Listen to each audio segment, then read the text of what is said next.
Amen. Amen. Alléluia. Bonne fête des mères. Alléluia. Amen. À toutes et à tous. Amen. Alléluia. Amen. On va tout simplement fermer les yeux. Alléluia.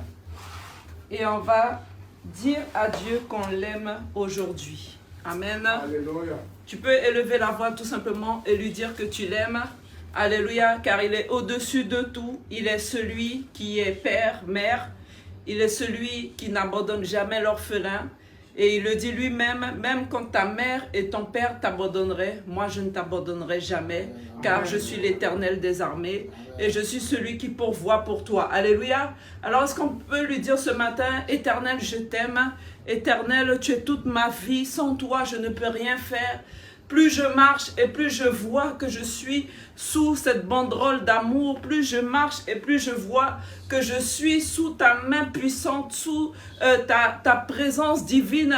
Plus je vais et plus je vois ta miséricorde dans ma vie. Est-ce que tu peux élever la voix tout simplement et lui dire comme tu l'aimes aujourd'hui? Plus je vais et plus je me rends compte, Seigneur, que je ne mérite pas cette grâce, mais c'est toi, Seigneur, qui le fais pour moi. Plus je vais et plus je vois ta divinité, je vois ta gloire, je vois ton esprit, je vois ta présence, je vois ton amour, je vois tout ce que tu fais pour moi encore. Tu n'as pas arrêté de faire à la croix de Golgotha, mais après la croix de Golgotha, après cette mort, après ce sang versé, tu continues encore d'agir, tu continues encore de déverser sur ma vie, tu continues encore, Éternel, de poser le regard sur moi, tu continues, Seigneur, de pouvoir intercéder pour moi. Est-ce que tu peux tout simplement lui dire aujourd'hui, tu continues encore et tu le feras encore éternellement, et c'est pourquoi nous voulons te rendre grâce, Seigneur, parce que tu es Dieu, parce que tu es un Dieu d'amour, tu es un Dieu fidèle. Tu es celui qui n'abandonne jamais tes enfants. Tu es celui qui ne nous délaisse pas. Tu es celui, Seigneur, qui voit dans le lieu secret. Tu es celui qui permet encore certaines choses. Tu es celui qui nous corrige. Et tu es celui, Seigneur, qui nous permet encore d'échapper aux attaques de l'ennemi. Tu marches devant nous. Tu éclaires notre route. Tu éclaires nos voies, Seigneur, afin que nous puissions être, alléluia, avec la tête haute devant toi un jour et de dire que nous sommes, amen, tes enfants. Alléluia. Que toute gloire soit rendue au Seigneur ce matin pour tout ce qu'il fait dans nos vies, pour toutes les vies qui sont encore en vie, pour toutes ces personnes qui sont parties, pour toutes les personnes que nous avons eu à rencontrer dans nos vies. Peut-être que tu es là ce matin et tu as perdu un membre cher, tu as perdu quelqu'un qui te coûtait vraiment, qui était vraiment très important pour toi. Dis merci à Dieu pour ce temps que tu as eu, cette grâce qu'il t'a faite de pouvoir rencontrer cette personne et d'avoir pu passer un peu de temps avec cette personne, d'avoir vu quel était son caractère, la qualité de cette personne, ce que cette personne a pu t'apporter au niveau de ta vie, au niveau de ton passé, et tout simplement de dire, Seigneur, donne-moi encore de faire des rencontres selon toi, qui vont pouvoir me former, me forger, me donner davantage, alléluia, et m'emmener à me rapprocher de toi. Amen, alléluia. On va prendre ce texte, je tiens vraiment à encourager quelqu'un ce matin. Je crois que Dieu veut le faire aussi au travers de cette parole dans Genèse 16, au travers de cette parole où la Bible nous parle de Sarai et de sa servante. Alléluia. La Bible nous dit, à partir du verset 1, Sarai, femme d'Abraham, ne lui avait point donné d'enfant. Elle avait une servante égyptienne nommée Agar. Amen. Et Sarai dit à Abraham en ce temps-là, voici l'Éternel m'a rendu stérile, viens, je te prie, vers ma servante, peut-être aurais-je par elle des enfants. Abraham écouta la voix de Sarai. Alors Sarai, femme d'Abraham, prit Agar, l'Égyptienne, sa servante, et lui donna pour femme Abraham, son mari, après. Alléluia. Amen. Qu'Abraham eut habité 10 années dans le pays de Canaan. Il alla vers Agar et elle devint enceinte. Quand elle se vit enceinte, Elle regarda sa maîtresse avec mépris. Et Sarai dit à Abraham, l'outrage qui m'est fait retombe sur toi. J'ai mis ma servante dans ton sein, et quand elle a vu qu'elle était enceinte, elle m'a regardé avec mépris. Que l'Éternel soit juge entre moi et toi. Abraham répondit à Sarai, voici ta servante est en ton pouvoir, agis à son égard comme tu le trouveras bon. Alors Sarai la maltraita et Agar s'enfuit loin d'elle. Amen. Verset 7, l'ange de l'Éternel la trouva près d'une source d'eau dans le désert, près de la source qui est sur le chemin de Chour. Il dit, Agar, servante de Sarai, d'où viens-tu? Amen. Et où vas-tu? Elle répondit, je suis loin de Sarai, ma maîtresse. L'ange de l'Éternel lui dit, retourne vers ta maîtresse et humilie-toi sous sa main. L'ange de l'Éternel lui dit, je multiplierai ta postérité et elle sera si nombreuse qu'on ne pourra la compter. L'ange de l'Éternel lui dit, voici tu es enceinte et tu enfanteras un fils. Et on peut descendre plus loin. Alléluia. Elle appela au verset 13, Ata El Roi, le nom de l'Éternel qui avait parlé, car elle dit, ai-je rien vu ici après qu'il m'a vu? C'est pourquoi l'on a appelé ce puits le puits de Lacaïroï. Il est entre Kadès et Bared. Amen. Alors ici, quelque chose de très important, amen, pour pouvoir nous encourager ce matin. Alléluia. Et de par même cela, encourager les femmes qui sont connectées ce matin. J'aimerais parler de cette histoire par rapport à ce que nous pouvons lire. Nous voyons que Sarai avait un problème. Elle voulait enfanter, mais elle ne pouvait pas le faire. Et elle trouve une solution, alléluia, qui pourrait l'arranger. Donc elle va chercher sa servante qu'elle va tendre entre les mains elle va tendre aux mains de son époux.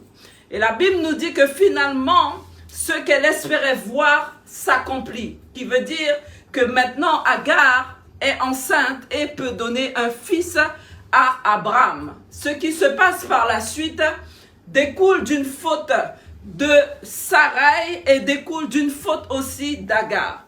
La Bible nous dit qu'à un moment, Agar, se voyant enceinte, commence à regarder sa maîtresse de haut. Amen. Et on peut voir ici que chacun a sa responsabilité concernant les fautes qui sont commises. On peut voir que chacune, amen, avait une manière, un comportement qui n'était pas vraiment à la gloire de Dieu. Amen. Et chacun pouvait dire qu'il avait une part de responsabilité dans ce qui était en train de se passer. Mais je veux nous ramener à ce qui se passe par la suite. La Bible dit que Sarai était très fâchée et a commencé à maltraiter Agar. Alors les fautes continuent. Et puis maintenant, voilà qu'Agar va s'enfuir. Et dans le désert, là où elle est, près d'un puits, elle va rencontrer un ange. Amen. Qui va venir la consoler. Il va lui dire, retourne vers ta maîtresse, humilie-toi. Alléluia. Et Dieu fera le reste. Amen. Mais ici, quelque chose de très important.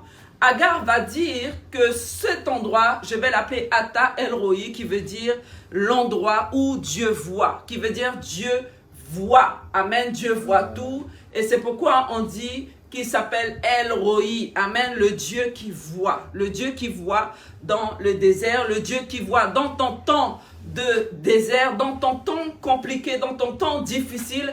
Il est celui qui voit. Il est celui qui voit. Qui fait quoi? Il est celui qui connaît les erreurs de chacune. Il sait qui est en tort ou à raison. Mais l'important, c'est l'amour que Dieu peut déverser sur la vie d'une personne.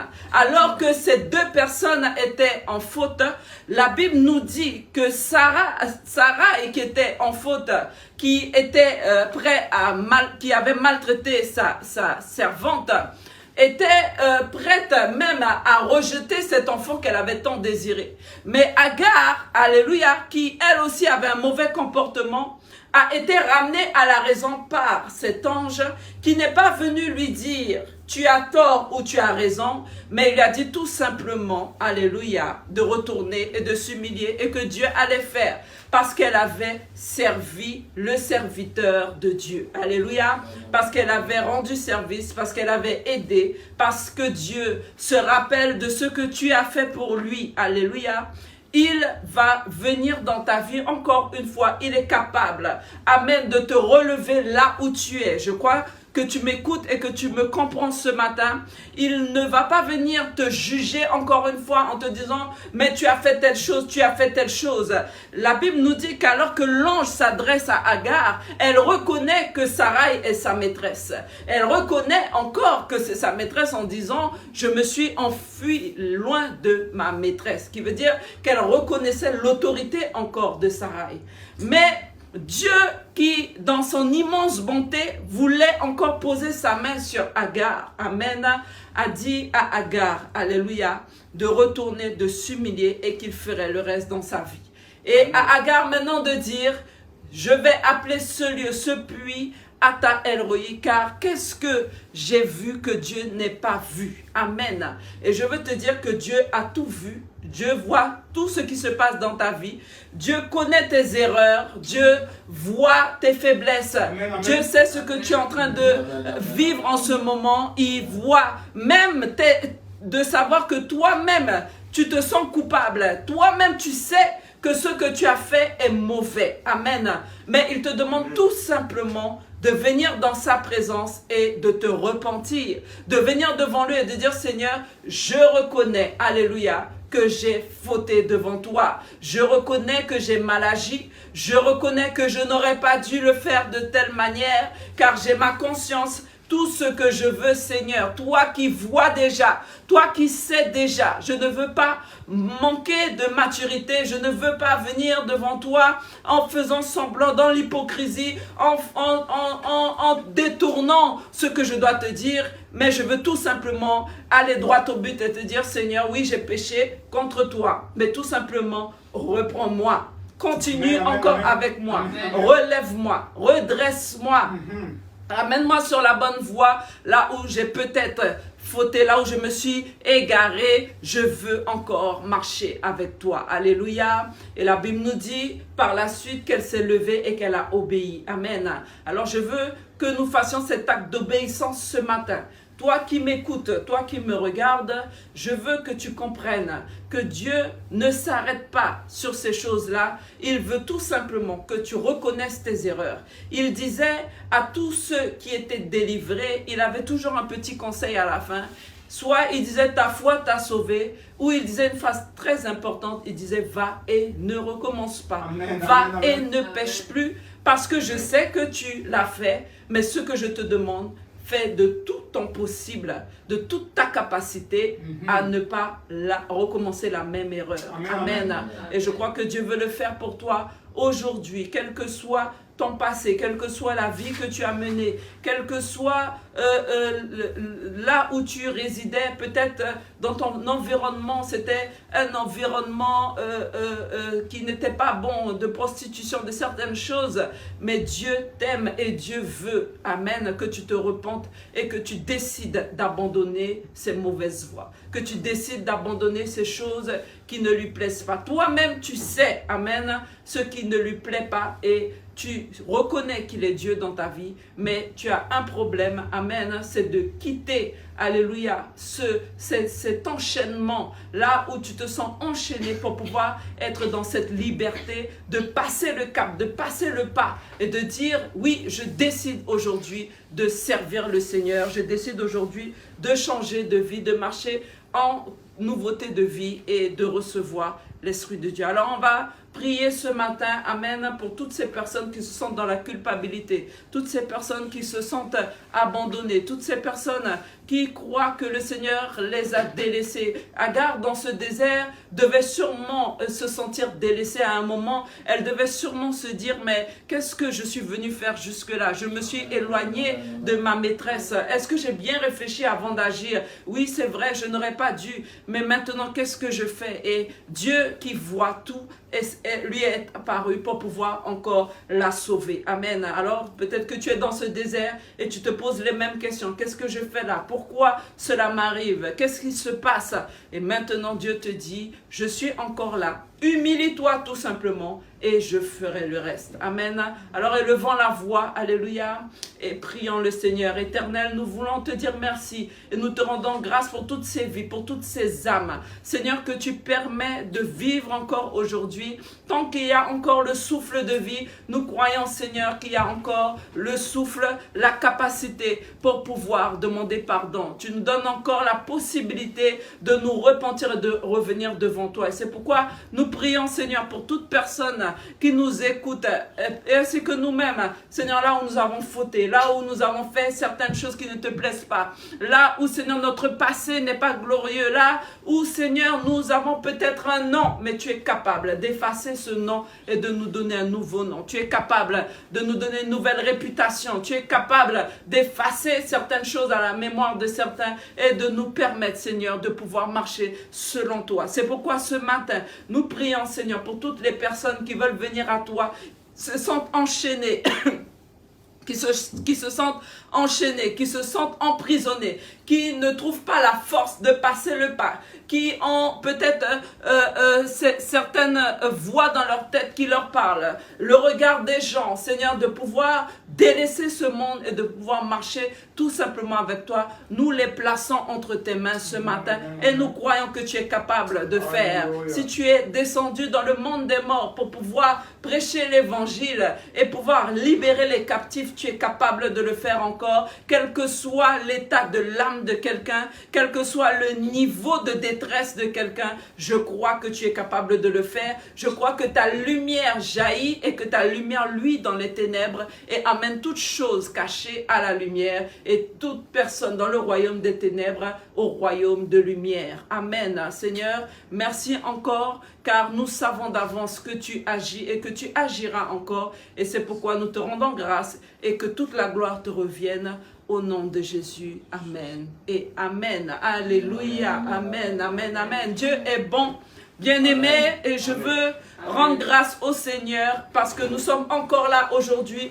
Nous avons la possibilité, alléluia, de pouvoir partager sa parole, de pouvoir, pour certains, écouter sa parole.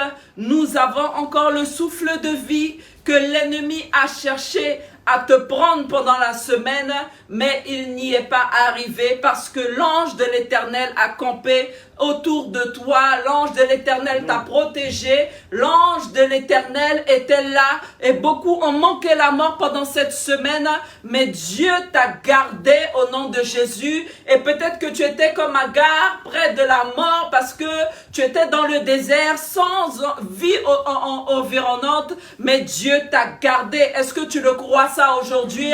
Je crois que Dieu a gardé beaucoup cette semaine car l'esprit de mort est en train de faire un travail, mais parce que le sang de l'agneau est appliqué sur le linteau de ta porte spirituelle, Dieu n'a pas permis à ce que l'ennemi te touche et parce que peut-être que ce sang-là, alléluia, n'était pas appliqué, mais par la miséricorde et la grâce de Dieu, Dieu t'a encore gardé, environné, il t'a recouvert de sa bonté et de sa grâce, il t'a entouré d'une muraille de feu, il t'a aveuglé aux yeux de l'ennemi afin que l'ennemi ne te voie pas. Il a permis à ce que l'ange, à ce que l'esprit de mort passe au-dessus de ta maison et ne t'atteigne pas. Et c'est pourquoi tu dois lui dire merci encore aujourd'hui parce que Dieu, alléluia, est celui qui t'aime.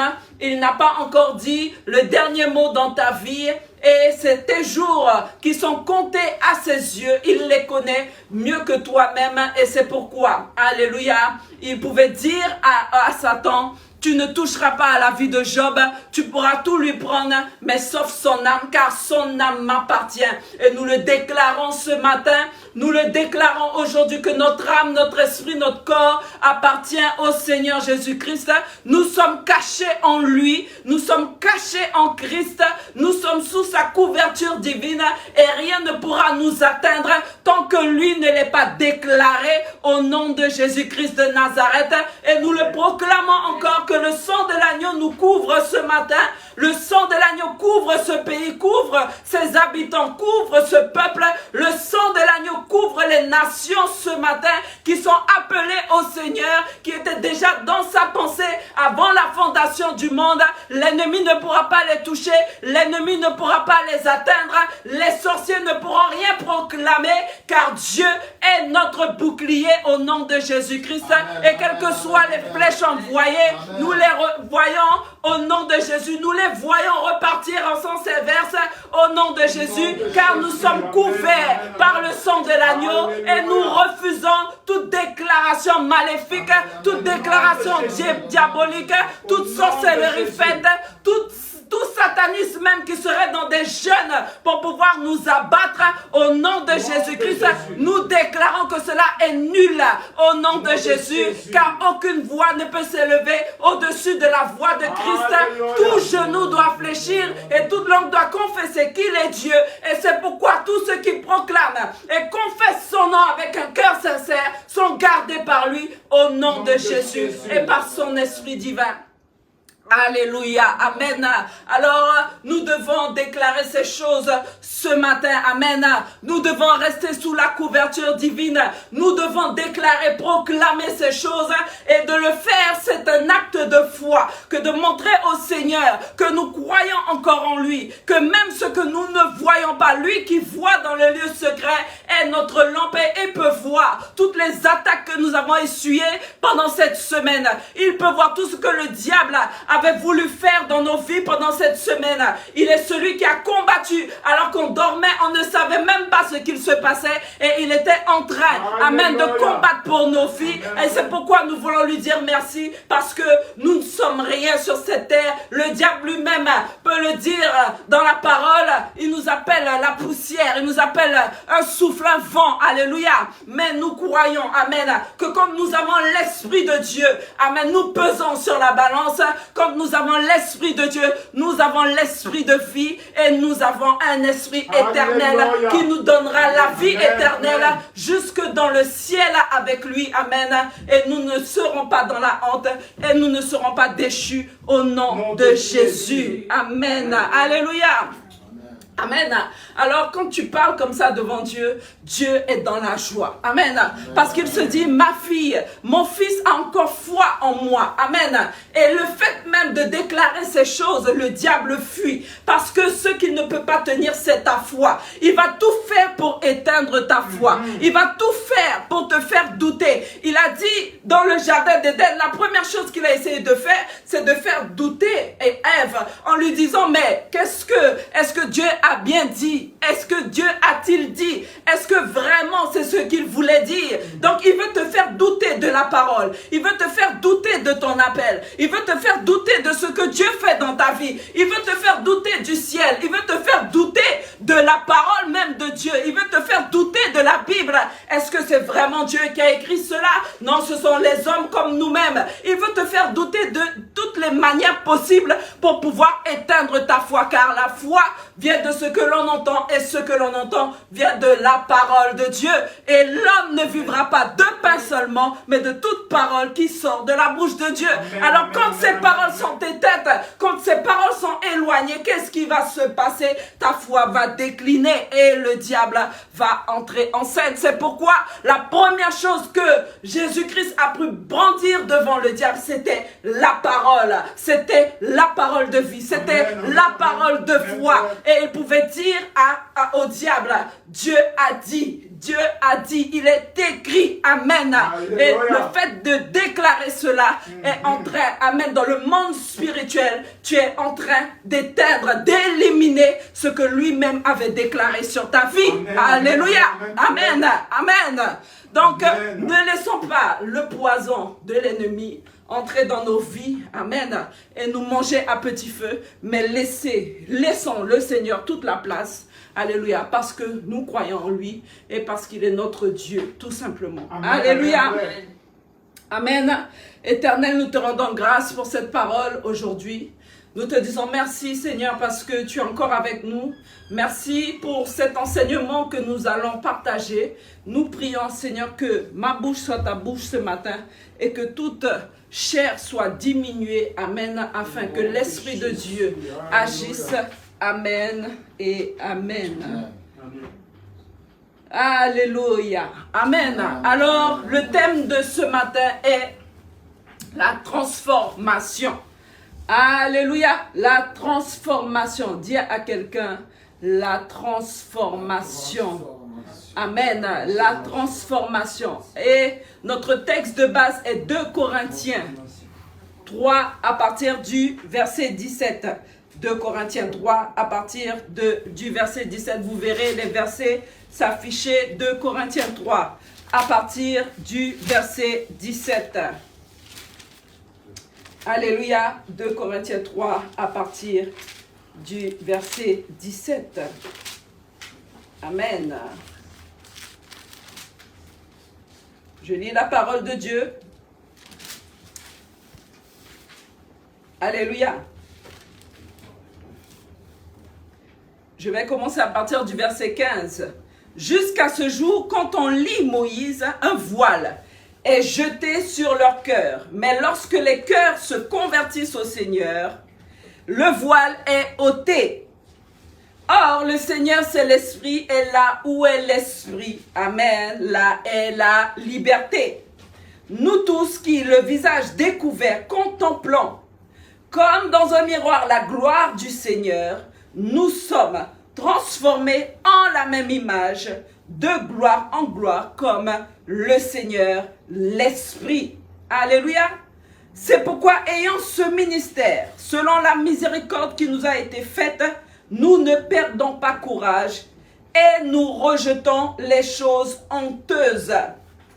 Et il dit encore, qui se font en secret, nous n'avons point une conduite astucieuse et nous n'altérons point la parole de Dieu, mais en publiant la vérité, nous nous recommandons à toute conscience d'homme devant Dieu. Alléluia. Et si notre évangile est encore voilé, il est voilé pour ceux qui périssent. Mais les incrédules, dont le Dieu de ce siècle a aveuglé l'intelligence afin qu'ils ne vissent pas briller la splendeur de l'évangile de la gloire de Christ qui est à l'image de Dieu. Alléluia.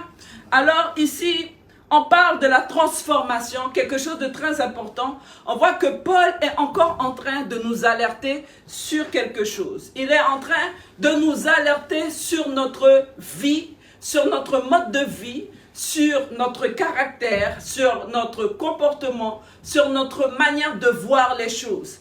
Et il nous alerte bien plus encore sur ce qui est normalement, qui devrait être, ce qui devrait nous aider à être transformés. Il nous parle, alléluia, lorsque nous lisons, amen, on peut remonter très rapidement, lorsque nous lisons à partir du verset 18, il nous dit, nous tous qui, le visage découvert, contemplons comme dans un miroir la gloire du Seigneur, nous sommes transformés en la même image de gloire en gloire, comme par le Seigneur, l'Esprit. Nous tous qui le visage découvert, nous tous qui avons la vérité, nous tous qui avons été éclairés, nous tous qui avons reçu cette parole divine, nous tous qui avons reçu la parole de Dieu, nous tous qui étions aveuglés par le Dieu de ce siècle et qui maintenant sommes éclairés par le Dieu tout-puissant, le Dieu des dieux, ce Dieu-là est en train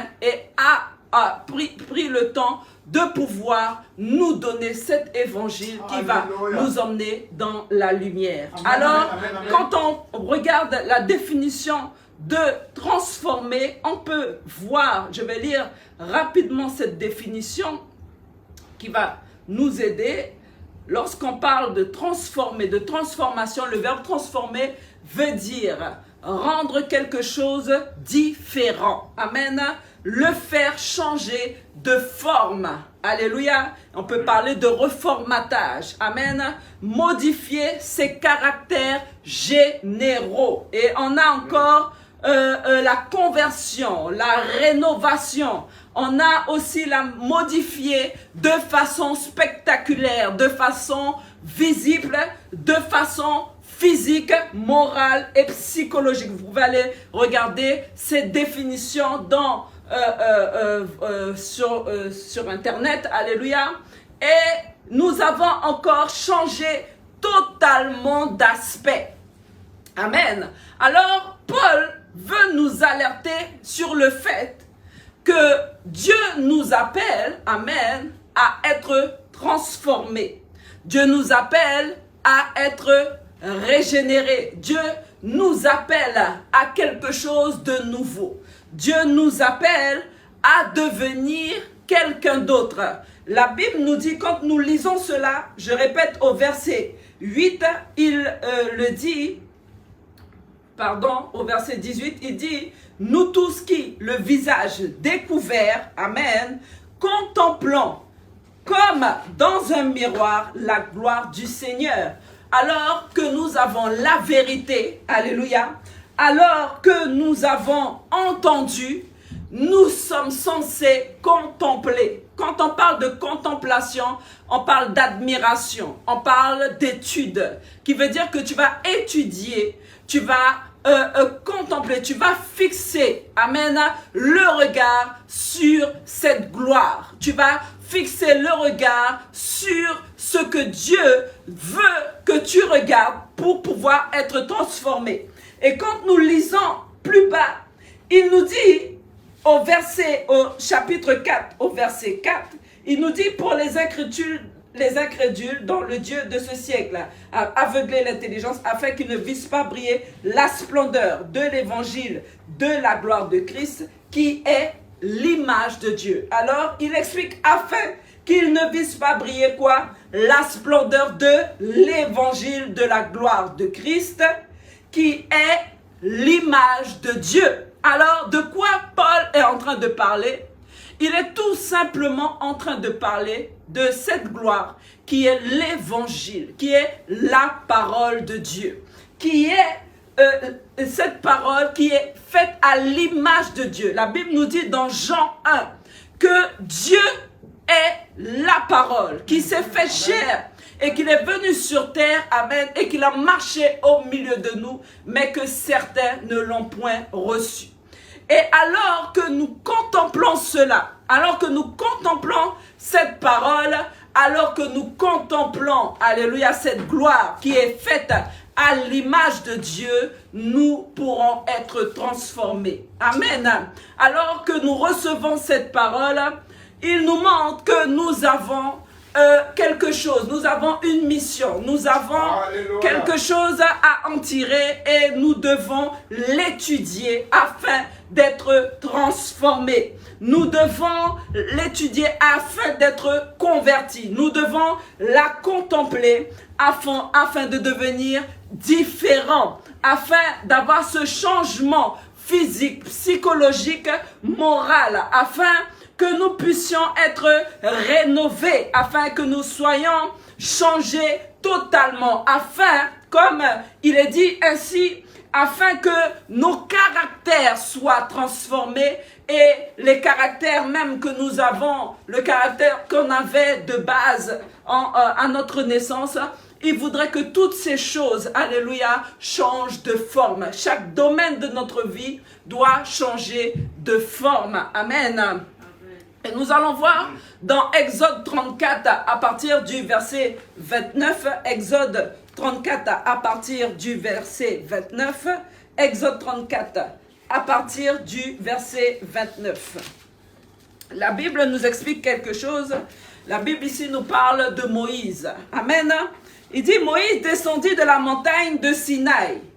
Exode 34 à partir du verset 29. Moïse descendit de la montagne de Sinaï ayant les 2 tables de témoignage dans sa main en descendant de la montagne.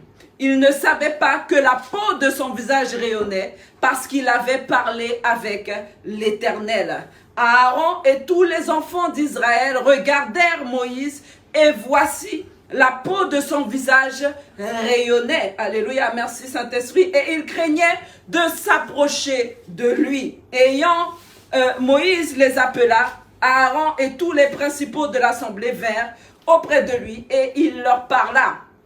Après cela, tous les enfants d'Israël s'approchèrent et il leur donna tous les ordres qu'il avait reçus de l'Éternel sur la montagne de Sinaï. Lorsque Moïse eut achevé de leur parler, il mit un voile sur son visage. Quand Moïse entrait devant l'Éternel pour lui parler, il ôtait le voile jusqu'à ce qu'il sortît. Et quand il sortait, il disait aux enfants d'Israël ce qui lui avait été ordonné. Amen, amen, amen. Alors au verset 35, les enfants d'Israël regardaient le visage de Moïse et voyaient que la peau, alléluia, de son visage rayonnait et Moïse remettait le voile sur son visage jusqu'à ce qu'il entrât pour parler avec l'Éternel. Alors ici, quelque chose de très important et je vais, développer cela afin qu'on comprenne vraiment là où je veux arriver, amen, là où le Seigneur veut nous parler. Amen, ici, amen. La Bible nous dit que Moïse allait dans la présence de Dieu. Moïse allait et était monté sur cette montagne pour pouvoir recevoir quelque chose de la part du Seigneur. Moïse avait pris une décision et cette décision, c'était de pouvoir aller parler avec Dieu. Et la Bible nous dit que Dieu permit à Moïse, parce qu'il faut aussi que Dieu te permette de rentrer dans sa présence. Dieu permit à Moïse d'entrer là-bas afin, alléluia, et quand je dis entrer, je parle de choses spirituelles, je ne parle pas d'un bâtiment. Moïse a eu la permission d'aller dans la présence du Seigneur et de pouvoir converser avec Dieu. Et la Bible nous dit que lorsque Moïse descendait, Moïse avait un autre aspect. Lorsque Moïse revenait vers le peuple, Moïse avait un autre visage. Moïse avait une autre allure. Alléluia.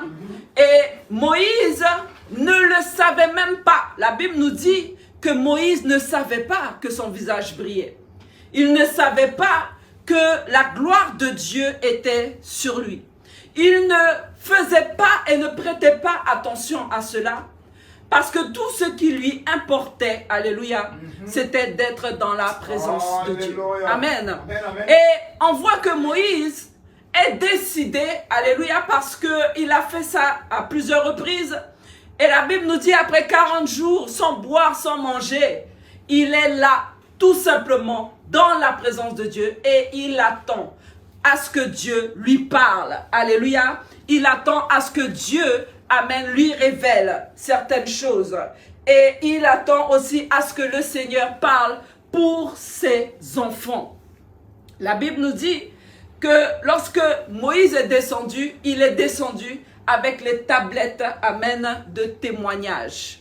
Les tablettes étaient un témoin que Dieu lui avait donné pour pouvoir prouver, amen, non seulement la présence de Dieu là-haut avec lui, et aussi ce que Dieu voulait dire à son peuple et que Dieu avait bien écrit sur ces tablettes afin que tous voient et croient, amen, que Dieu était là. Et la Bible nous dit, en descendant, il ne savait pas que la peau de son visage rayonnait parce qu'il avait parlé avec l'Éternel. Parce qu'il avait parlé avec l'Éternel. Parce qu'il avait parlé avec l'Éternel. Et je répète, parce qu'il avait parlé avec l'Éternel. Parce que Dieu avait parlé avec Moïse. Parce que Dieu avait proclamé certaines choses dans la vie de Moïse. Parce que celui qui crée était là. Parce que celui qui dit et toute chose arrive. Parce que celui qui dit un mot et la chose s'accomplit était là. Parce que Moïse était rentré en contact avec la parole vivante. Il était rentré en contact avec la parole créatrice. Il était rentré en contact avec la parole de vie. Il était rentré en contact avec la lumière du monde.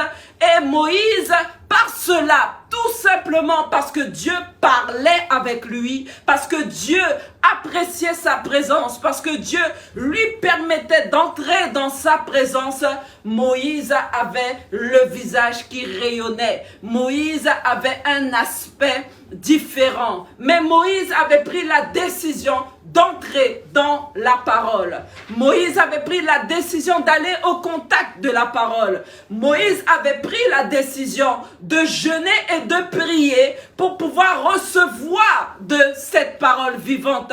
Moïse avait pris la décision, quelles que soient les conséquences et ce que ça pouvait lui coûter, de prendre le temps d'aller sur cette montagne. La Bible dit qu'avant que Dieu ne se montrât à Moïse, il se passa même plus de 7 jours. Et que Moïse était dans l'attente à ce que Dieu se révèle à lui. Moïse avait la volonté de Dieu qui était devenue sa nourriture. Il voulait absolument vivre de cette parole. Il voulait absolument vivre de cette présence.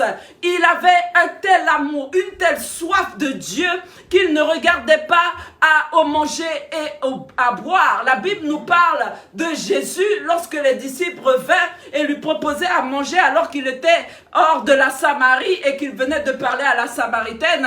Ils lui ont proposé à manger et Jésus de leur dire: ma volonté est de faire, ma nourriture est de faire la volonté de celui qui m'a envoyé. J'ai une nourriture que vous ne connaissez pas. Alléluia. Et cette nourriture est de faire la volonté de celui qui m'a envoyé. Il pouvait dire aussi que la maison de l'Éternel, d'être dans la maison du Seigneur était comme un feu brûlant en lui. Alléluia. Il voulait absolument, amen, être dans la présence de Dieu. Amen. Et qu'est-ce qu'on voit ici? Le premier approche, c'est que Moïse s'est approché de Dieu.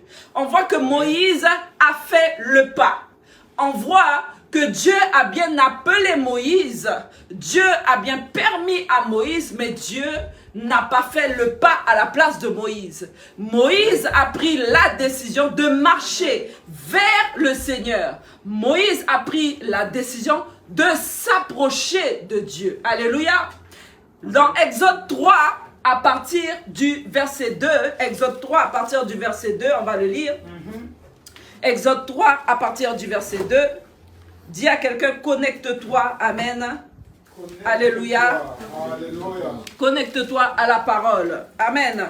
Exode 3 à partir du verset 2. On peut même commencer à partir du verset 1. Moïse faisait paître le troupeau de Jéthro. Alléluia. Merci Seigneur. Son beau-père, sacrificateur de Madian.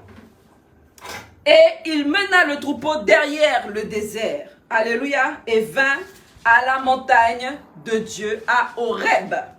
L'ange de l'Éternel lui apparut dans une flamme de feu au milieu d'un buisson. Moïse regarda, et voici le buisson était tout en feu, et le buisson ne se consumait point. Moïse dit: je veux me détourner pour voir quelle est cette grande vision, et pourquoi le buisson ne se consume point.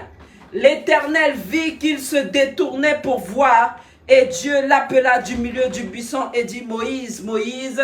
Et il répondit: me voici. Amen. Alléluia. Amen. Alors qu'est-ce qui se passe? Après, la Bible dit, Dieu dit: n'approche pas d'ici, ôte tes souliers de tes pieds, car ce lieu est un lieu saint pour ceux qui connaissent la parole et selon les versions. Qu'est-ce qui se passe ici? La Bible nous dit que Moïse faisait son chemin. Moïse était en train de paître le troupeau. Moïse était dans son travail de tous les jours et il faisait ce qu'il avait à faire. Mais à un moment, Dieu l'appelle. Et quand je dis Dieu l'appelle, au travers de ce buisson, la Bible dit que l'ange se manifeste et Moïse qui faisait sa route se dit: mais c'est bizarre, il y a quelque chose qui est en train de se passer là-bas. Alléluia. C'est bizarre, mais l'ange de Dieu est en train de m'appeler. C'est bizarre, mais je ne comprends pas tout, mais je sais qu'il y a quelque chose qui se passe et qu'il y a un appel. Je sais que ce buisson que je vois qui est en train de brûler, alléluia, veut me dire quelque chose. Dieu veut me parler. Et la Bible nous dit qu'il s'est dit: je vais me détourner. Alors selon les versions, il a dit que Moïse s'est détourné, qui veut dire qu'il a changé de route, qu'il a bifurqué et qu'il est allé voir ce qui se passait. Moïse a pris la décision de s'approcher de ce buisson et d'aller voir pourquoi ce buisson se consumait, mais ne s'éteignait pas, mais ne brûlait pas. Pourquoi il y avait un feu en plus clair, mais ce feu ne brûlait pas ce buisson. Et la Bible nous dit que Dieu qui avait vu que Moïse s'était détourné, a pris la décision de parler à Moïse. Alléluia. Est-ce que tu me comprends aujourd'hui? Moïse avait pris la décision de savoir plus. Il voulait comprendre plus. Il voulait essayer de connaître plus. Il voulait voir qu'est-ce que cela pouvait lui apporter. Qu'est-ce qui se passait. On peut dire peut-être qu'il y avait la curiosité, mais Moïse était attiré par ce buisson et il n'a pas, amen, endurci son cœur. La Bible nous dit qu'il s'est détourné, il a laissé ce qu'il faisait. Il a laissé ce troupeau qu'il était en train de paître pour pouvoir aller dans la présence du Seigneur. Moïse avait pris la décision de s'approcher de Dieu. Amen. Alléluia. Il avait pris la décision de s'approcher de Dieu. Amen. Et sûrement qu'il avait compris qu'il n'y avait pas de hasard. Amen. Et toi qui m'écoutes, je veux te rappeler à cet appel que tu as reçu. Je veux te ramener à cet appel que tu as reçu, là où tu as vu ce buisson qui était en train de brûler et qui ne se consumait pas. Là où tu avais vu ce feu, mais qu'il n'y avait pas de cendre. Amen. Là où ce buisson était allumé, mais il n'y avait pas de feu qui le brûlait. Je veux te ramener à cette parole que tu avais reçue, là où tu avais pris la décision de t'approcher pour pouvoir connaître plus du Seigneur. Et je veux parler aussi à tous ceux qui ont entendu et reçu un appel, mais qui refusent de s'approcher. Alléluia. À ceux vers qui l'ange s'est manifesté, est apparu, amen, mais qui n'ont pas pris le temps de s'arrêter, alléluia. Et je prie qu'aujourd'hui même tu prennes cette décision de t'arrêter pour pouvoir aller voir ce qui se passe dans la présence de Dieu. Dieu était là et il a vu le geste de Moïse. Et Dieu veut voir ton geste aujourd'hui. Dieu veut voir ce geste que tu es capable de faire pour pouvoir rentrer dans sa présence. Car la Bible nous dit, comme je l'ai dit tout à l'heure, que la lumière est venue dans le monde, mais certains ne l'ont point reçue. La lumière s'est approchée de nous et lorsque Jésus marchait, il l'a dit à plusieurs reprises, le royaume des cieux s'est approché de vous. Alléluia. Le royaume des cieux est au milieu de vous. Si vous avez des oreilles pour entendre, vous entendrez. Si vous avez les yeux ouverts dans le spirituel, vous verrez. Alléluia. Alors, on voit que Moïse, qui avait pris cette décision, n'a pas été déçu. Alors qu'il prend la décision de connaître davantage, la Bible nous dit maintenant, il reçoit des instructions.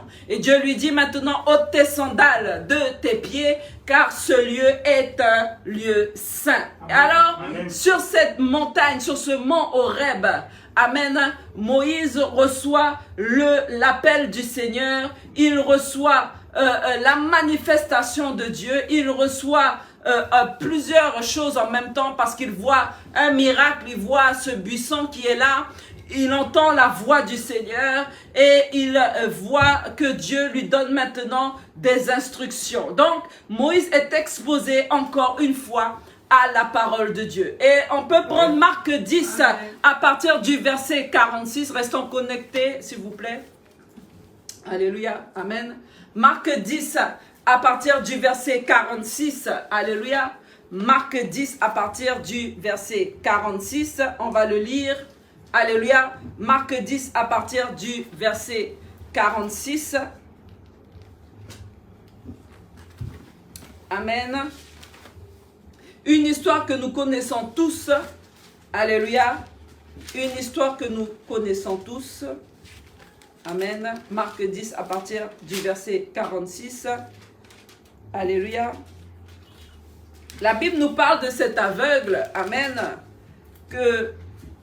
Qui avait entendu, alléluia, parler de Jésus. Marc 10 à partir du verset 46. Ils arrivèrent à Jéricho et lorsque Jésus en sortit avec ses disciples et une assez grande foule, le fils de Timée, Bartimée, mendiant aveugle, était assis au bord du chemin. Alors nous connaissons cette histoire. Il entendit que c'était Jésus de Nazareth et se mit à crier, « Fils de David, aie pitié de moi. » Plusieurs le reprenaient pour le faire taire, mais il criait beaucoup plus fort, « Fils de David, aie pitié de moi. » Jésus s'arrêta et dit, « Appelez-le. » Ils appelèrent l'aveugle en lui disant, « Prends courage, lève-toi, il t'appelle. » L'aveugle jeta son manteau et se levant d'un bond, vint vers Jésus. Jésus, prenant la parole, lui dit, « Que veux-tu que je te fasse,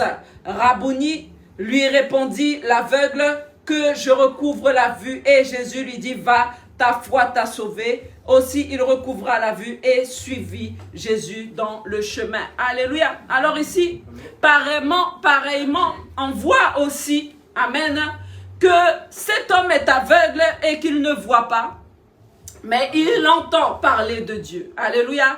Il a ce buisson, amen, qui vient s'éclairer sur sa route. Alléluia. Et la Bible nous dit qu'à un moment, Jésus va lui dire qu'il s'approche. Dis avec moi qu'il s'approche. Qu'il s'approche. Et à ce moment même, la Bible nous dit que cet homme a pris une décision. Amen. Il a pris la décision de jeter son passé, de jeter ses affaires. Et laisse-moi te dire que quand on est mendiant, son manteau qu'il avait était peut-être sa seule fortune. Ce manteau qu'il avait était peut-être pour le couvrir par rapport au froid. Il avait pris la décision et dans son cœur, il se disait que de garder ce manteau le ramènerait au passé. Comme la femme de Lot, il resterait figé. Et cela était même l'expression dans le sens où j'aurais encore besoin de ce manteau, j'aurais encore besoin de m'asseoir dans le froid avec ce manteau sur le dos. Si je le jette, qu'est-ce que j'aurai pour me couvrir? Non, il n'a pas réfléchi ainsi, mais il s'est dit, je vais y aller et je n'aurai plus besoin de ce manteau, car maintenant je verrai, je ne m'assiérai plus là pour mendier mon pain, mais j'irai travailler, j'aurai mon logement, j'aurai ce qu'il me faut parce que ma vie va changer aujourd'hui. Et cet homme se lève et la Bible nous dit qu'il va vers Jésus, mais Jésus ne vient pas vers lui. Il va vers Jésus, il s'approche de la parole de vie. Il s'approche de la parole de miracle. Il s'approche de la parole transformatrice. Il s'approche de la parole qui va lui donner, amen, de pouvoir voir. Il s'approche de celui qui dit et la chose arrive. Alléluia. Et que Jésus puisse juste proclamer dans sa vie, amen, à ce que maintenant il voit. Alléluia. Je lui dis tout simplement, que veux-tu que je te fasse? Alléluia. Et à lui de dire, j'aimerais recouvrer la vue. Et parce qu'il a fait le pas, parce qu'il a pris la décision, parce qu'il a voulu s'approcher de cette parole vivante, il y a eu un changement. Tout à l'heure, nous avons vu la définition de transformation. La définition même veut dire changement. Amen. Nouveauté de vie. Les choses ne sont plus pareilles. Et la Bible le dit, les choses anciennes sont passées. Voici, toute chose est devenue nouvelle. Au contact de la parole de Dieu, toute chose reprend vie. Toute chose devient nouveau. Tout ce qui était passé est passé et on va de l'avant parce que Dieu est un Dieu qui se renouvelle. La Bible dit que chaque matin, il renouvelle ses bontés envers ses enfants. Chaque jour, Dieu est capable de créer et de recréer certaines choses. Chaque jour, Dieu est capable d'inspirer par son esprit. Alléluia. Les profondeurs de Dieu sont insondables, inépuisables, inégalables.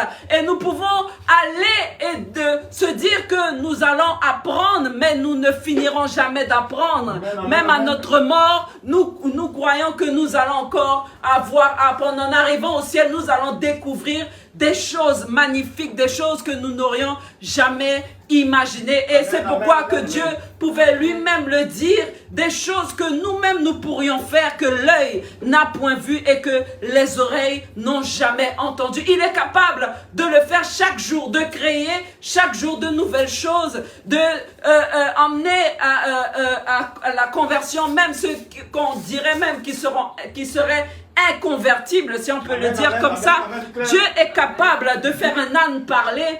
Dieu est capable d'utiliser quelqu'un dans le désert habillé en peau de chameau pour pouvoir emmener à la conversion tout un peuple. Qu'est-ce qu'il n'est pas possible de faire pour le Seigneur? Rien ne lui est impossible. Amen. Et c'est pourquoi le fait même de prendre la décision de s'approcher est quelque chose de merveilleux. C'est le premier pas, la première étape pour pouvoir, alléluia, rentrer dans cette transformation divine. C'est la première étape, amen. S'approcher de Dieu et être au contact de la parole est le premier pas à faire afin que Dieu, amen, fasse ce qu'il doit faire. Alléluia. Est-ce qu'on est là ce matin? Alors, on retourne dans notre texte. Amen. Exode 34. Alléluia. On retourne dans Exode. Amen. Exode 34. Amen. Exode 34 à partir du verset 29. Exode 34 à partir du verset 29. Alléluia. Amen. Et la Bible nous dit, amen, Moïse ne savait pas que son visage rayonnait.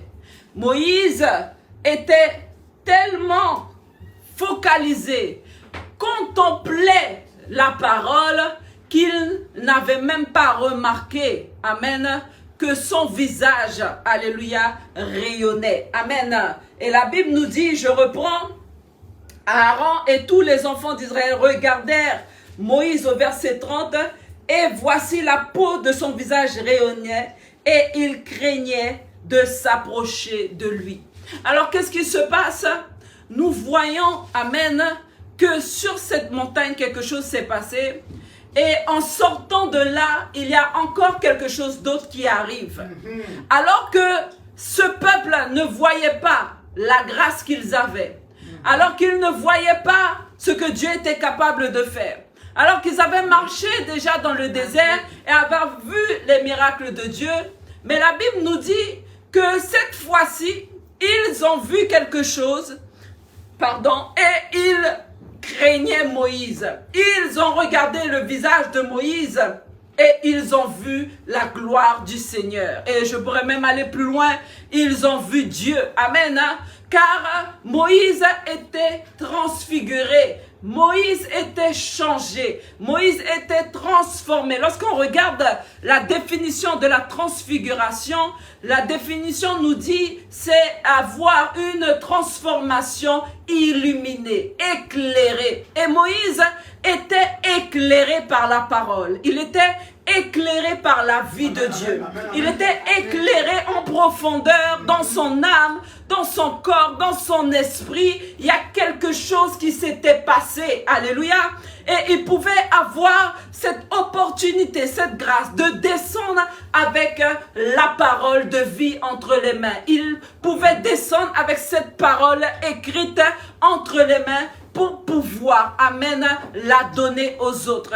Et la deuxième chose qu'on voit, Moïse n'était pas sur la montagne pour lui-même. Alléluia. La première étape, c'est de s'approcher. La deuxième étape, c'est de savoir pourquoi on s'approche et d'avoir les autres. Alléluia, nous avons partagé ça la semaine dernière. Nous avons parlé des autres. Moïse le faisait pour le peuple. Amen. Moïse était parti là-bas pour pouvoir recevoir pour les autres. Alléluia. Moïse a été chercher cette parole donnée par le Seigneur pour pouvoir l'emmener aux autres. Amen. Et c'est pourquoi qu'après que Dieu ait eu parlé avec Moïse, la Bible nous dit que maintenant Moïse fit quoi? Amen. Moïse, alléluia, au verset 31, Moïse fit à son tour ce que Dieu avait fait avec lui. Et la Bible nous dit que Moïse les appela, amen, Aaron et tous les principaux de l'assemblée vinrent auprès de lui et il leur parla. Alléluia. Moïse reproduit ce que Dieu a fait avec lui. Et c'est pourquoi nous comprenons quelque chose de très important. Lorsque quelqu'un est appelé par le Seigneur, la première des choses que Dieu veut que tu fasses, c'est que tu t'approches de lui. C'est que tu baignes dans sa parole. C'est que tu sois transformé par cette parole. La Bible nous dit dans Galates 5, à partir du verset 22, que nous devons avoir le fruit de l'esprit, qui veut dire que nous devons être transformés à l'image de Christ. La Bible nous dit, ayez en vous, amen, les sentiments qui animaient Christ. Ayez en vous le caractère de Dieu. Amen, ayez amen, en amen. Vous le caractère de Christ. Soyez renouvelés dans vos pensées et dans votre intelligence chaque jour. Et pour cela, tu dois être exposé, alléluia, par les informations que vont t'apporter la parole de Dieu. Alors pourquoi je parle des informations? Parce que c'est ce qui formatent. Information, c'est ce qui va former quelqu'un.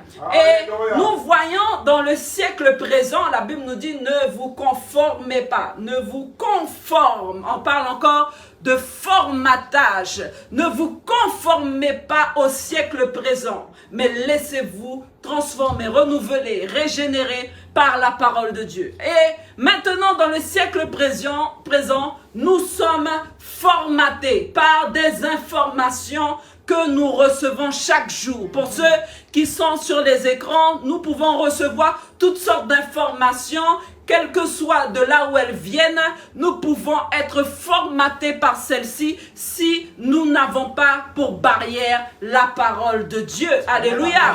Et ces informations, parfois même, ne sont même pas réelles. Alléluia.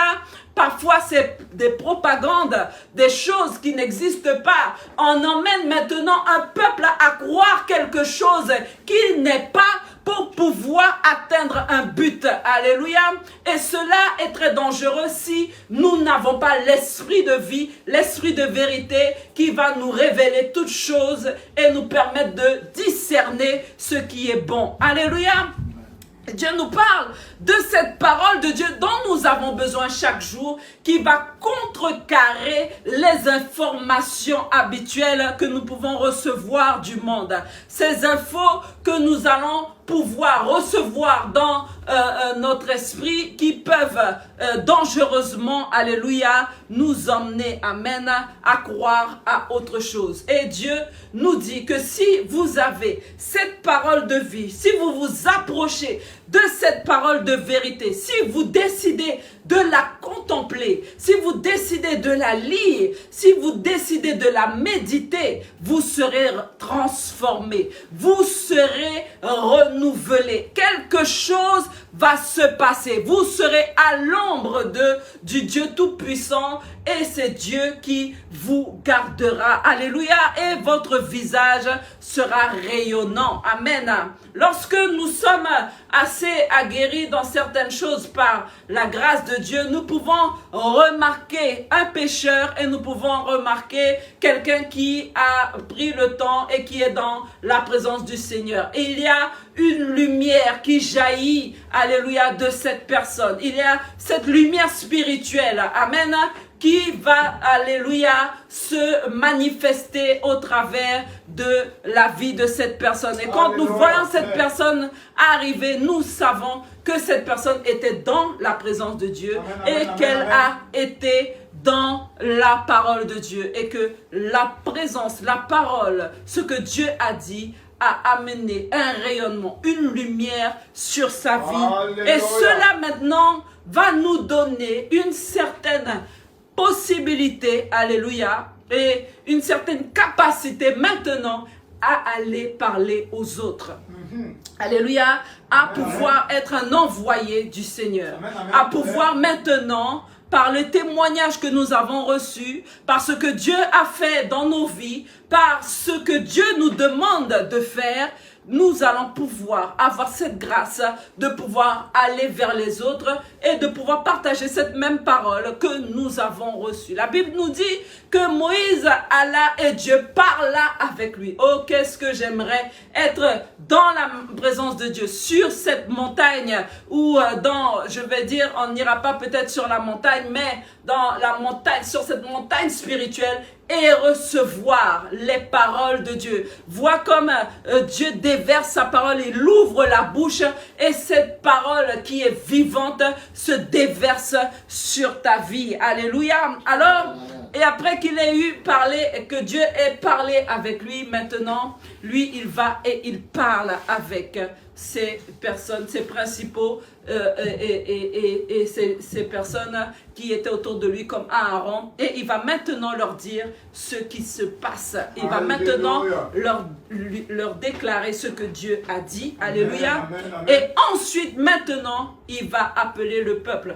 Mais la Bible nous dit que lorsqu'ils voient Moïse, ils ont craint Moïse. Amen. Car une certaine autorité d'elle-même est venue se placer sur la vie de Moïse. Alléluia. Moïse n'a pas cherché à se faire autorité. Moïse n'a pas cherché à se faire un nom. Mais Moïse a laissé cette autorité de Dieu se manifester au travers de lui. La Bible nous dit que Jésus-Christ, qui a été emmené dans le désert par l'Esprit de Dieu, après ces 40 jours, alléluia, sans manger, sans boire, après la tentation, quand il eut faim, la Bible nous dit que le diable s'approcha pour pouvoir le tenter. La Bible nous dit qu'après ces jours-là, alors qu'il avait passé le test et passé l'épreuve, il sortit de là, alléluia, il sortit de là glorieux et quelque chose s'était passé parce qu'il avait passé du temps dans la présence de Dieu. Amen, amen, et alors qu'il sort de là, la Bible nous dit qu'il fut revêtu du Saint-Esprit et que sa renommée s'est répandue sur toute la ville, dans tous les pays alentours, sans aller lui-même évangéliser. Dieu avait déjà ouvert les choses dans le monde spirituel, car les choses se passent d'abord dans l'esprit et elles se manifestent maintenant dans le physique. Alors que Jésus n'avait même pas encore commencé à faire certaines choses, que sa renommée était déjà dans les cœurs, sa renommée était déjà en train de se répandre dans les vies. Amen. Et je crois que Dieu est capable de le faire pour toi. Alléluia. Mais il y a un processus. Il faut d'abord aller dans la présence de Dieu pour pouvoir être transformé. Amen.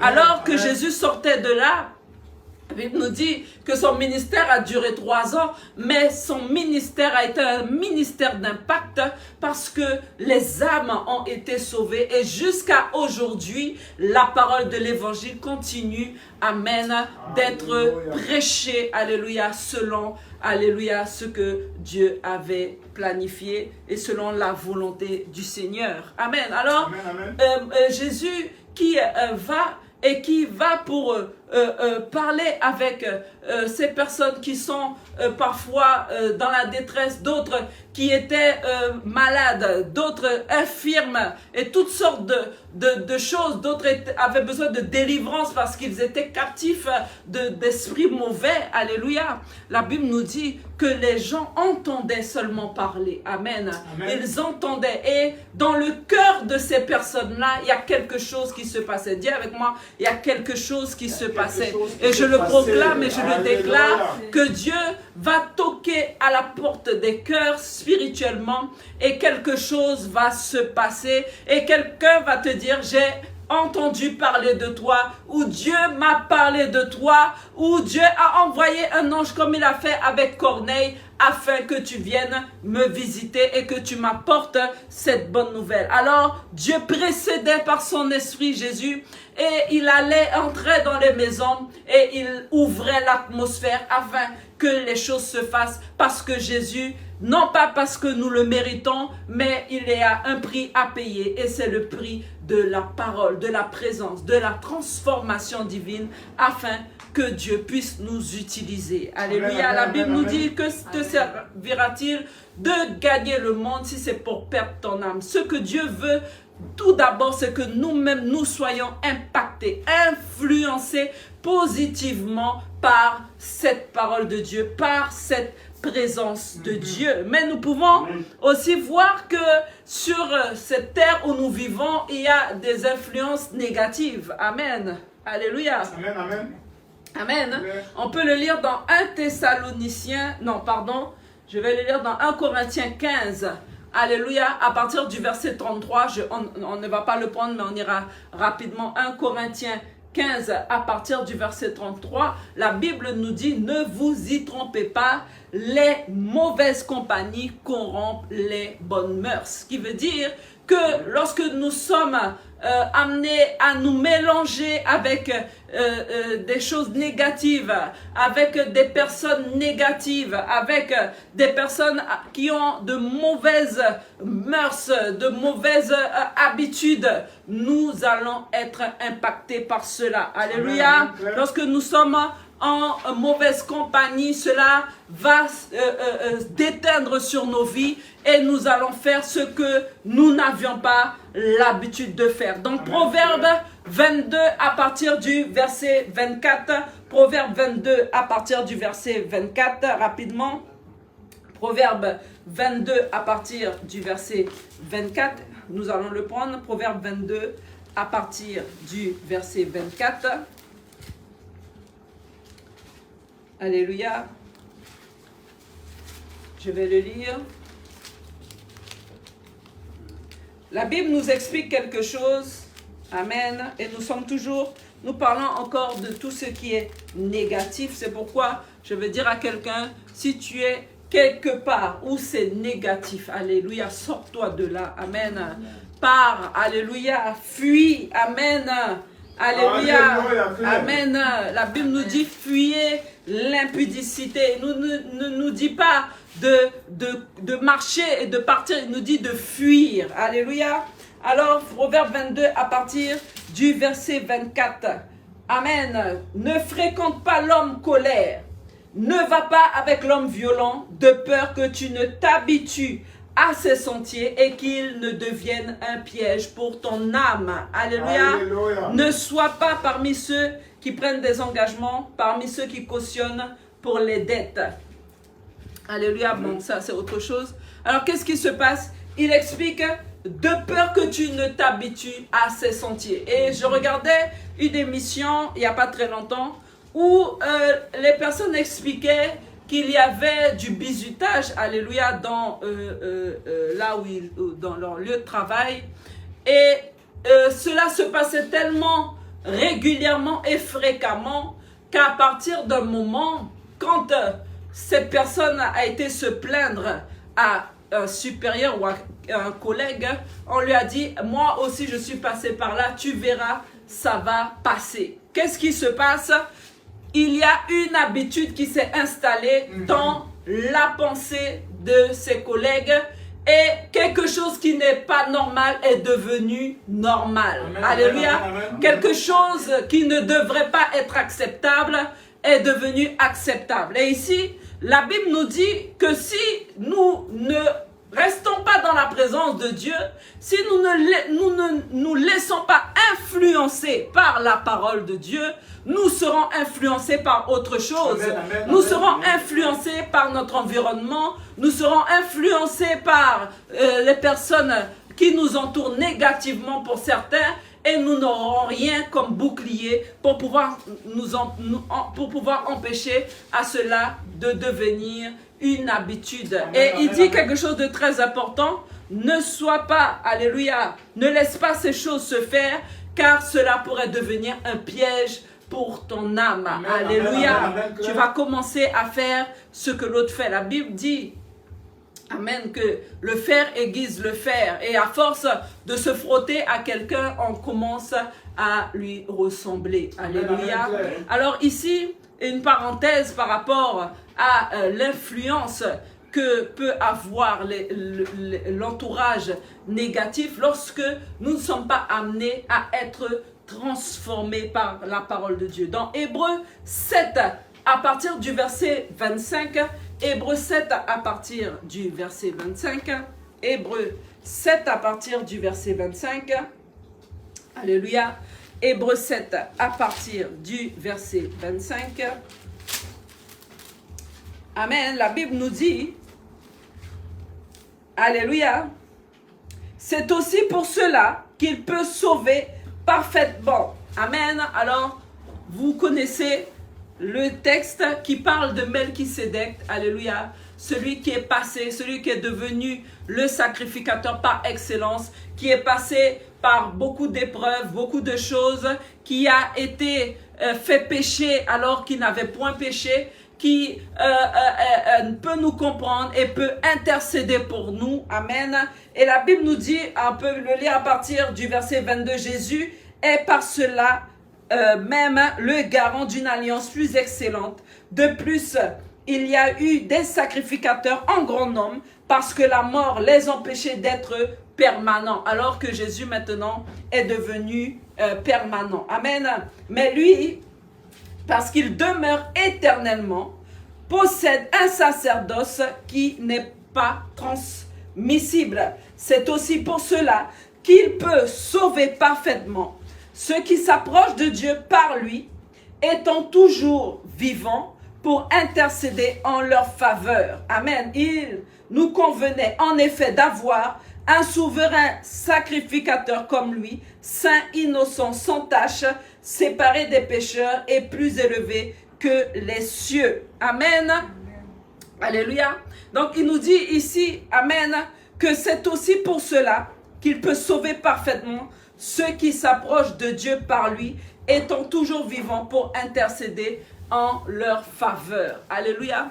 Alors c'est toujours en s'approchant de Dieu, amen, alléluia, que nous allons pouvoir, amen, être sauvés, amen, parce que cette parole vivante est toujours vivante jusqu'à nos jours, elle est éternelle, amen, et parce qu'il est le sacrificateur par excellence, il est celui qui vit éternellement. Les autres ne pouvons pas être des sacrificateurs, ne pouvons pas avoir un sacerdoce permanent à cause de la mort, parce qu'il devait mourir tout humain, amen, mais lui qui est éternel, qui a ressuscité au 3e jour et qui est parti là-haut est toujours vivant et il intercède encore pour nous. C'est pourquoi ce sacerdoce, alléluia, est un sacerdoce royal, est un sacerdoce éternel. Alléluia.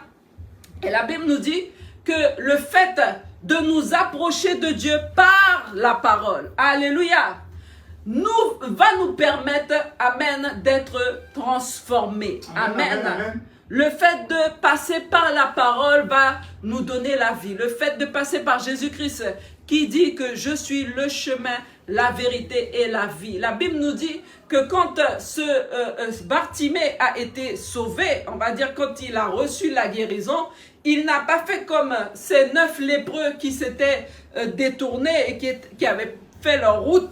Pardon, mais la Bible nous dit qu'il a suivi Jésus. Alléluia. Il a marché après Jésus. Il le suivit. La Bible dit il le suivit dans le chemin. Et qui veut dire que il a continué à servir le Seigneur. Alléluia. Dans 1 Thessaloniciens 2 à partir du verset 13. 1 Thessaloniciens 2 à partir du verset 13. Alléluia.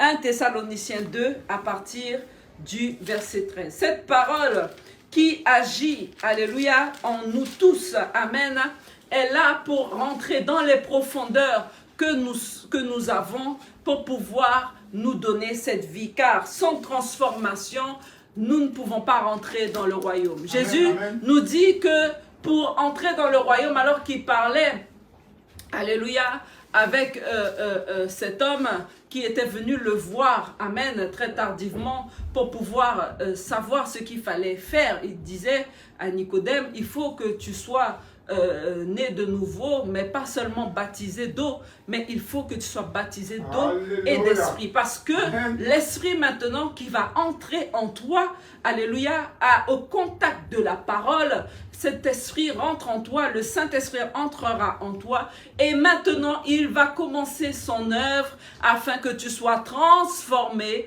pour pouvoir rentrer, amen, dans le royaume des cieux. Alléluia. Amen, amen. 1 Thessaloniciens 2 à partir du verset 13. Amen. C'est pourquoi nous rendons continuellement grâce à Dieu de ce qu'en recevant la parole de Dieu, que nous vous avons fait entendre, vous l'avez reçu, déjà amen. Amen. Vous avez pris la décision, alléluia, de la recevoir comme une bonne terre. Vous avez pris la décision de la mettre en pratique.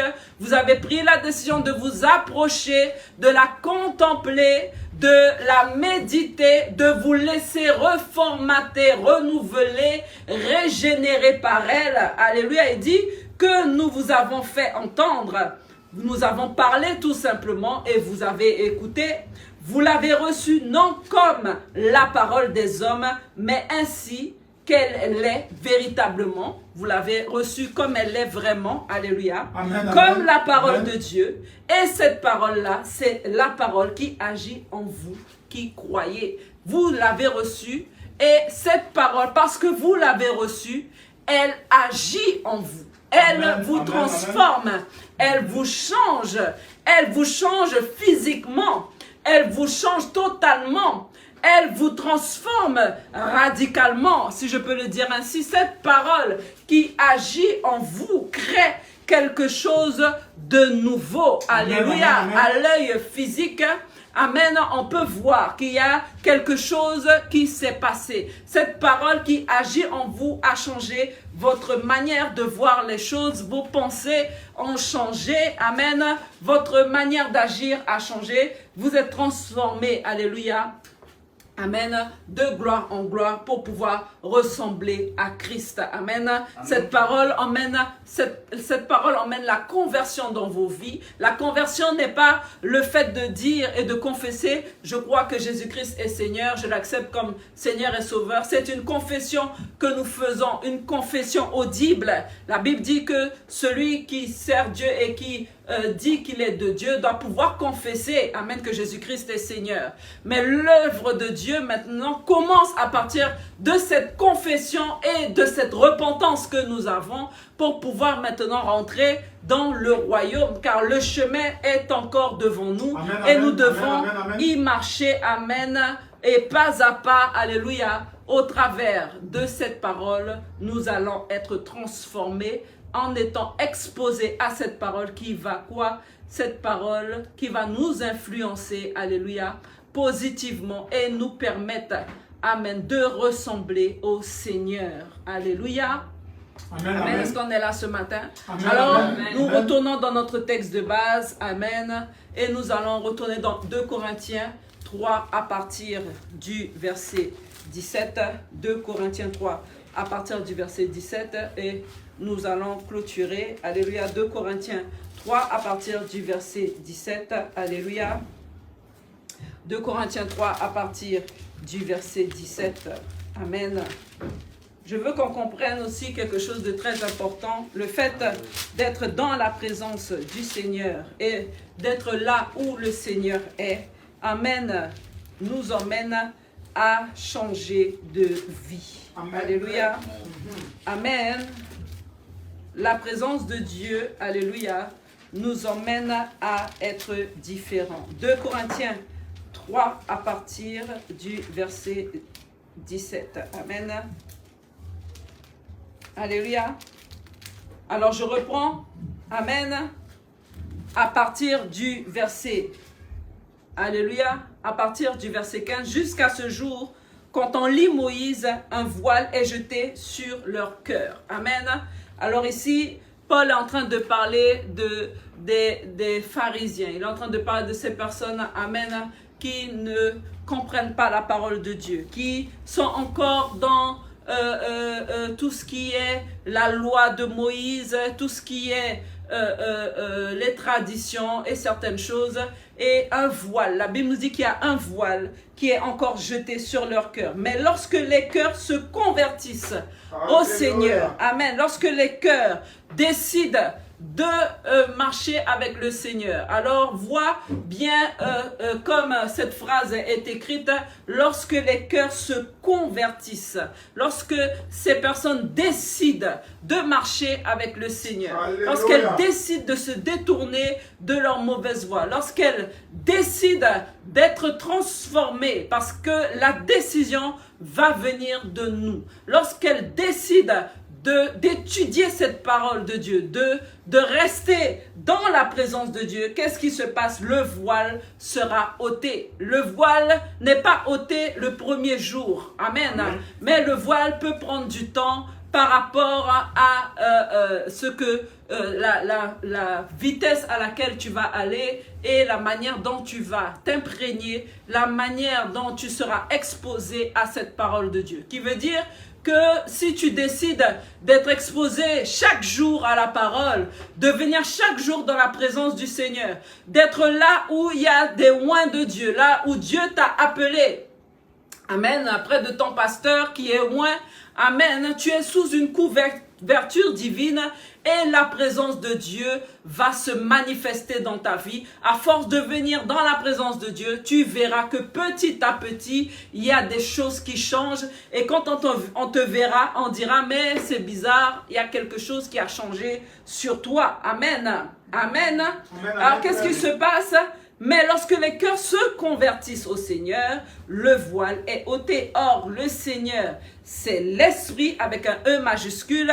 Et là où est l'Esprit du Seigneur est la liberté. Là où est l'Esprit de Dieu, il y a délivrance, il y a guérison, il y a transformation, il y a changement de vie, il y a changement de caractère. On devient une nouvelle créature. Alléluia. Amen. Et nous sommes transformés. Il dit nous tous, qui le visage découvert, nous tous qui voyons clair. Alléluia. Nous tous qui avons reçu cette parole, nous contemplons comme dans un miroir la gloire du Seigneur. Nous regardons et nous voyons cette parole et cette parole va se refléter sur nous et nous allons être transformés par elle. Amen. À chaque fois que nous ouvrons nos Bibles, nous ne devons pas le voir comme quelque chose de religieux. Nous ne devons pas le voir comme quelque chose de fastidieux. Nous ne devons pas le voir comme quelque chose de décourageant, de lourd à faire. Mais nous devons voir que nous entrons dans la présence de Dieu. Nous montons sur le mont Horeb. Nous sommes exposés à celui qui crée. Et cette parole créatrice va venir créer en nous ce que nous devrions être. Car elle n'est tout simplement que notre reflet, le reflet de Dieu pour nous. Alléluia. Amen, amen. Amen. Et il dit, nous contemplons comme dans un miroir la gloire du Seigneur. Nous sommes transformés en la même image. Alléluia. La Bible nous dit qu'au départ, Dieu dit, allons et faisons l'homme à notre image. Mais par le péché d'Adam, nous connaissons l'histoire, nous avons changé d'image. Alléluia. Alors, on ne parle pas de l'image physique, car nous ressemblons effectivement à Dieu, nous ne ressemblons pas à un animal. Mais ici, nous parlons de choses spirituelles, qui veut dire que Dieu parle de cette image spirituelle que nous devrions avoir dès le départ. Ce qui veut dire que nous devons être, alléluia, comme lui, dans sa présence, avec son esprit. Nous devrions pouvoir avoir cette connexion avec lui, pouvoir entendre sa voix nous parler et marcher selon sa parole. Amen. La Bible dit que tous ceux qui sont guidés par l'Esprit sont enfants de Dieu. Alléluia. Et il dit encore de gloire en gloire. Amen. Car nous ne reculons pas, car nous ne restons pas dans la stagnation, mais c'est de gloire en gloire. Nous apprenons petit à petit, nous expérimentons jour après jour, nous voyons de nouvelles choses, nous sommes éclairés par de nouvelles choses, nous sommes comme Pierre qui était assis là-haut dans la chambre haute, attendant le repas, et la Bible nous dit qu'il avait faim. Mais à un moment donné, il y a ce voile qui s'étale devant lui et Dieu lui dit, tue et mange. Et à ce moment, à lui de dire, mais jamais je n'ai mangé de ces choses impures. Et Dieu dit, qui es-tu pour dire et pour déclarer impur ce que moi, Dieu, j'ai déclaré pur. À ce sens, Dieu est en train de parler des païens, des personnes qui n'étaient pas juives, des personnes qui n'avaient pas en ce temps-là, le droit même d'entrer dans la présence de Dieu, d'être sauvé. Amen. Dieu est en train de lui dire, j'ai reformaté encore mon plan. J'ai fait quelque chose de nouveau. J'ai renouvelé encore mon plan. Et j'ai décidé maintenant que d'autres personnes doivent rentrer dans le royaume. Donc, si c'était impur, maintenant je le déclare, ça devient pur et tu vas marcher selon ce que moi je dis et je déclare, amen, que cela est pur. Amen. Donc, il dit, de gloire en gloire, comme par le Seigneur, virgule, l'Esprit avec un E majuscule. Amen. C'est pourquoi, ayant ce ministère, selon la grâce de Dieu, alléluia, de pouvoir prêcher cette parole, de pouvoir être exposé à cette parole qui nous a été faite, nous ne perdons pas courage. Amen. Mais nous avançons, nous rejetons les choses honteuses qui se font en secret. Nous n'avons point une conduite astucieuse. Nous ne sommes pas dans la duplicité. Nous ne sommes pas dans l'hypocrisie. Nous ne sommes pas dans les choses cachées, mais nous sommes transparents. Alléluia. Car nous marchons dans la lumière. Nous sommes des enfants de lumière. Nous n'avons point une conduite astucieuse et nous n'altérons point la parole de Dieu, qui veut dire nous n'allons pas détruire cette parole par notre comportement. Nous n'allons pas éroser cette parole, mais nous allons l'amener à être ce qu'elle est, cette parole qui est la vérité. Donc il dit, nous n'altérons point la parole de Dieu, amen, mais en publiant la vérité, nous nous recommandons à toute conscience d'homme devant Dieu.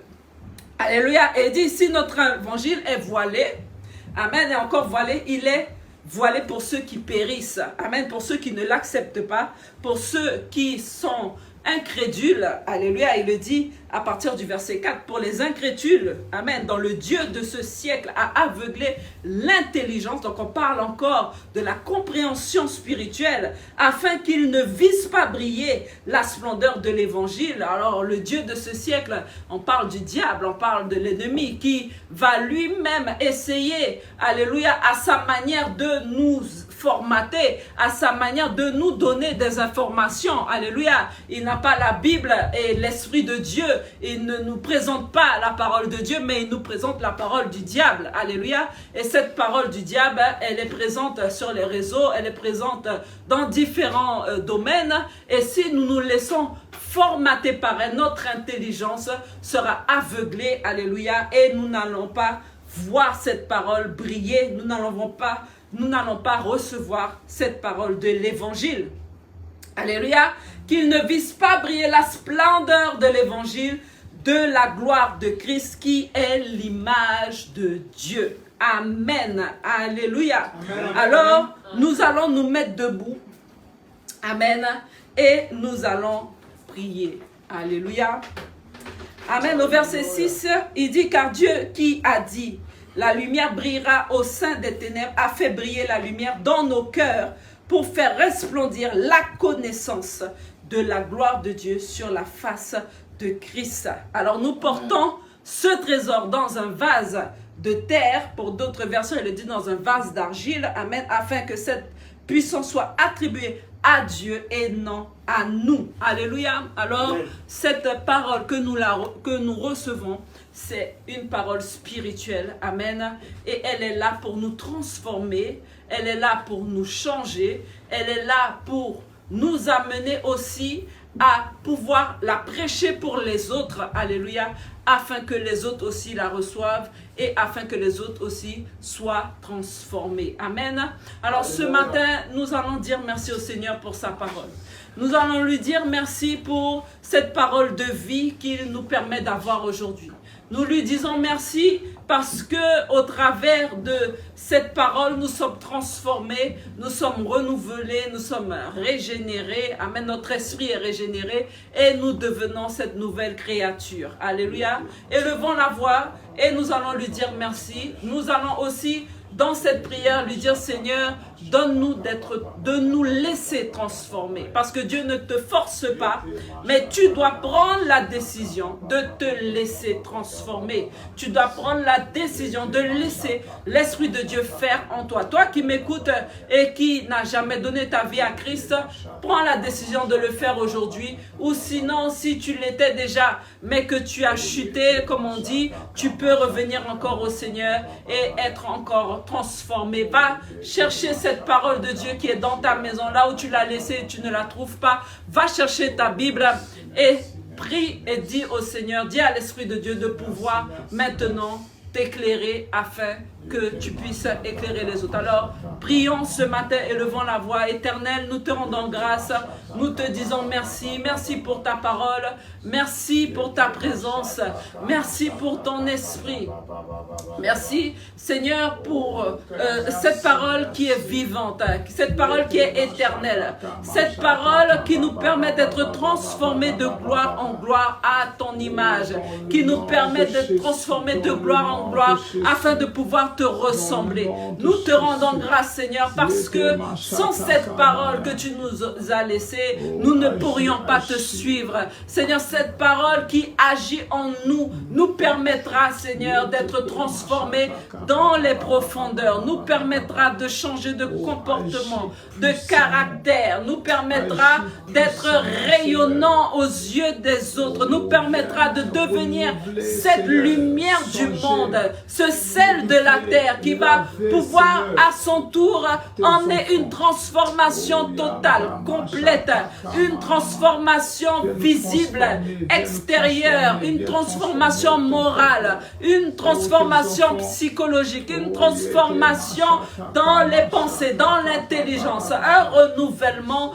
Tu vas nous utiliser, Seigneur, pour pouvoir emmener quelque chose de nouveau. Nous ne pouvons pas donner ce que nous n'avons pas reçu. C'est pourquoi, ayant reçu cette parole, nous savons qu'elle agit en nous et nous la portons pour d'autres, afin que d'autres, Seigneur, la reçoivent et afin qu'elle agisse en eux de la même manière. Seigneur, je veux te rendre grâce pour cette semence éternelle, perpétuelle, cette semence qui se renouvelle chaque jour, cette semence divine que tu as déposée sur terre afin que tes enfants soient sauvés. Je te rends grâce parce que le diable ne peut pas éteindre cette semence, parce que le diable ne peut pas arracher cette semence qui est éternelle se renouvelle chaque jour, chaque matin. Cette graine que tu as plantée se renouvelle chaque jour dans toutes les nations, sur toute la planète entière. Et cette semence est déjà prophétisée par toi, car tu as parlé sur cette semence.